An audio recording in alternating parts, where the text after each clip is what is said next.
Avec cette courte vidéo sur les figures de style, voici comment gagner de précieux points pour le bac. Les figures de style permettent de rendre ce que l'on veut dire plus attrayant, plus percutant ou plus convaincant. Elles sont utilisées, à l'écrit comme à l'oral, en littérature, dans les discours et même dans le langage courant. Les figures d'analogie. Les principales figures d'analogie sont la comparaison, la métaphore, la personnification et l'allégorie.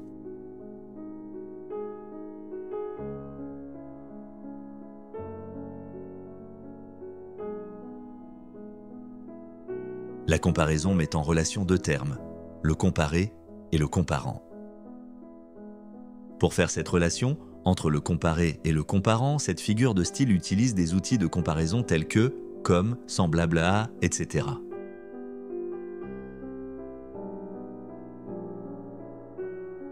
La comparaison est une figure de style très utilisée dans le langage courant imagé. Par exemple, Gérard est aimable comme une porte de prison.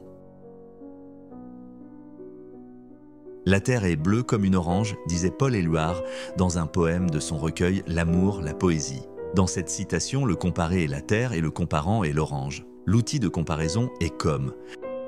Baudelaire, dans Les Fleurs du Mal, nous en offre un autre exemple. La musique souvent me prend comme une mer. Le comparant est ici la mer et le comparé est la musique. L'ondulation est le point commun entre la mer et la musique. Toutes deux bercent le poète.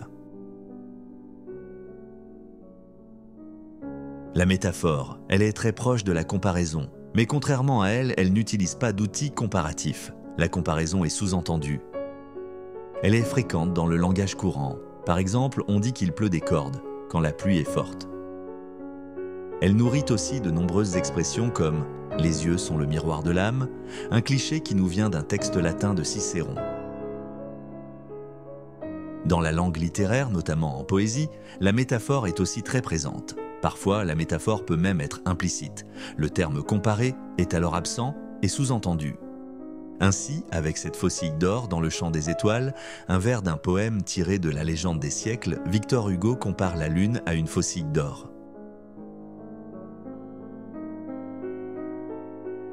La personnification, elle attribue des qualités humaines à un animal ou à une chose inanimée, objets, idées, sentiments, etc.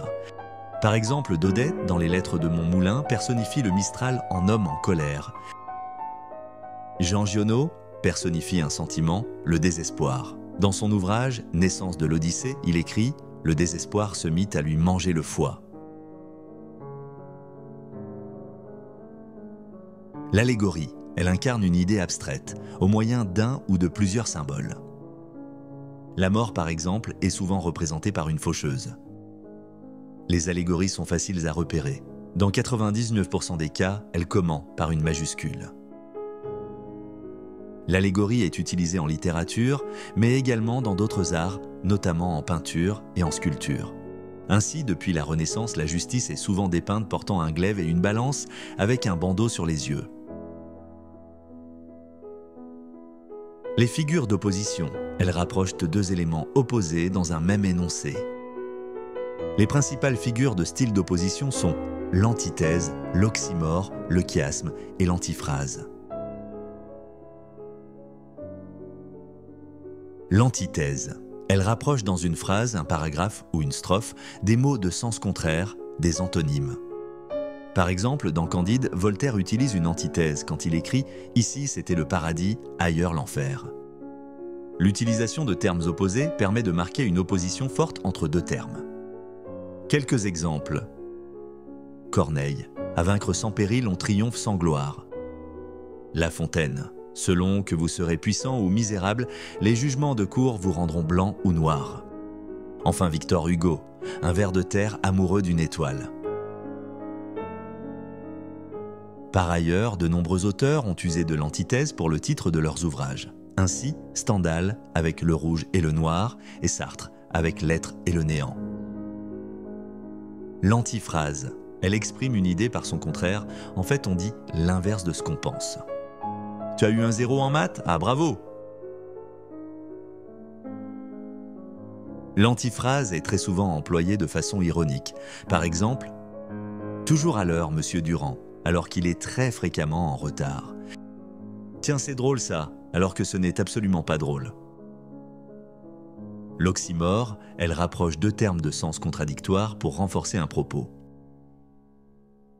Ainsi, La Fontaine, dans sa fable Le lièvre et la tortue, utilise un oxymore quand il écrit qu'elle se hâte avec lenteur. De même, Camus, dans L'Étranger, parle d'un silence assourdissant. Le célèbre tableau ci-dessous, peint par Edvard Munch, illustre l'oxymore utilisé par Camus. Le chiasme, il rapproche deux énoncés selon une structure AB puis BA. Par exemple, Alexandre Dumas dans Les Trois Mousquetaires, un pour tous et tous pour un.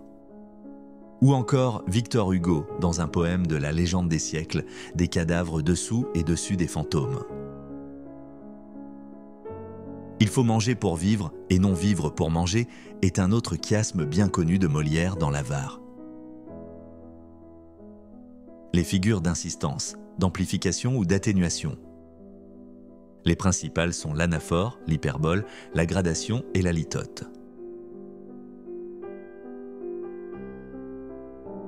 L'anaphore, elle répète un mot ou un groupe de mots en début de phrase, de paragraphe, de vers ou de strophe. L'anaphore du discours du général de Gaulle, prononcé le 25 août 1944, est l'une des plus célèbres. Paris, Paris outragé, Paris brisé, Paris martyrisé, mais Paris libéré.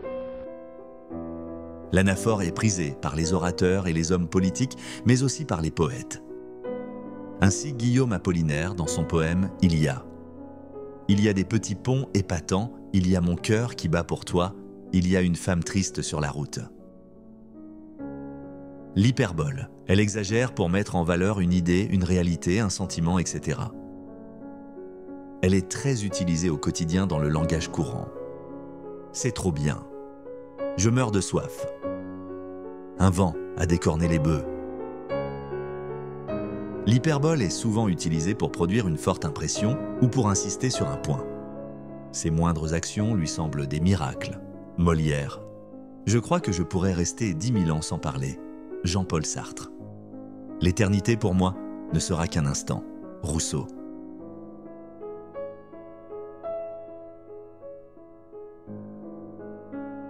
La gradation. La gradation utilise une série de termes selon un ordre ascendant ou descendant. Cette figure de style est un procédé d'accumulation et d'amplification. Quand elle est croissante, elle est alors formée de termes de plus en plus forts, comme par exemple « je le vis, je rougis, je pâlis à sa vue », une citation tirée de Phèdre, la tragédie de Racine. Un autre exemple de gradation croissante est de la fameuse tirade du Cyrano de Bergerac de Jean Rostand. « C'est un roc, c'est un pic, c'est un cap. Que dis-je, c'est un cap, c'est une péninsule. » Quand elle est décroissante, la gradation est composée de termes de plus en plus faibles. Par exemple, Racine, dans Andromaque, vous voulez qu'un roi meure et pour son châtiment, vous ne donnez qu'un jour, qu'une heure, qu'un moment. La litote est la figure inverse de l'hyperbole, en dire moins pour faire entendre plus. Dans le langage familier, par exemple, on dit « il n'est pas mauvais ce gâteau » pour dire en fait qu'il est très bon, ou encore « c'est loin d'être faux » pour dire que c'est exact. Va, je ne te hais point, dit Chimène à Rodrigue dans le Cid, sans aucun doute, la plus célèbre litote de la littérature. Les figures de substitution. Les figures de substitution remplacent un terme par un autre terme ou par toute une expression. On retiendra les deux principales, la métonymie et la périphrase. La métonymie. La métonymie remplace un terme par un autre en raison de la relation qui les unit. Par exemple, en désignant l'effet par la cause, le contenu par le contenant, l'objet par son lieu d'origine, le concret par l'abstrait. Par exemple, quand on dit boire un verre, on ne boit pas le verre mais son contenu. L'expression est une métonymie. Contrairement à la métaphore, le lien, qui unit les deux termes, repose davantage sur la logique que sur la similitude. Par exemple, Racine dans Bérénice ne dit pas « je » mais « mon cœur », la partie de son corps qui symbolise son amour. Corneille fait de même dans le Cid avec ce vers « Rodrigue, as-tu du cœur ?» Ah, quelle cruauté, qui tout en un jour tue le père par le fer, la fille par la vue. Dans cette autre réplique de Chimène dans le Cid, Corneille use d'une métonymie quand il remplace l'objet, l'épée, par la matière, le fer. La périphrase. La périphrase remplace un mot par une expression plus complexe qui le définit implicitement. Ainsi, le lion est-il souvent nommé le roi des animaux, comme dans la fable de La Fontaine, le lion et le rat.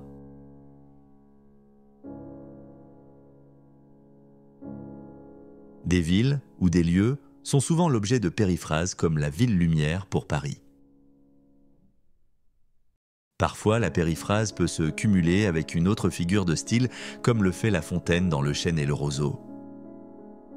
Celui de qui du ciel, la tête était voisine.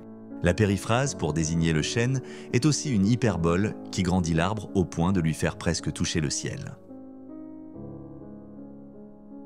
Les figures de sonorité, les trois principales sont l'allitération, l'assonance et la paronomase.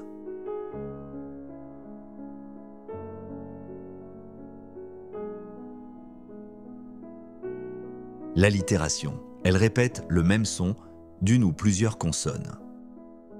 Par exemple, pour qui sont ces serpents qui sifflent sur vos têtes? Dans ce vers de Racine, tiré d'Andromaque, la répétition de la consonne S dans le vers sert à renforcer le sentiment de trouble et de danger.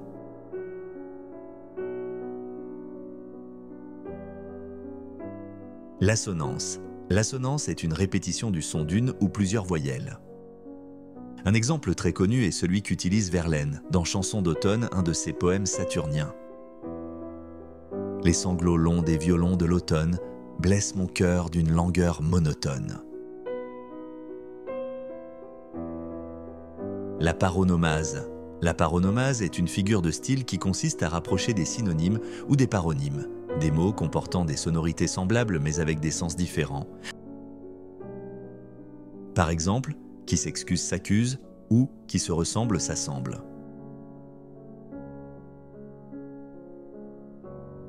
Ou encore ce vers de Verlaine, « Il pleure dans mon cœur comme il pleut sur la ville ».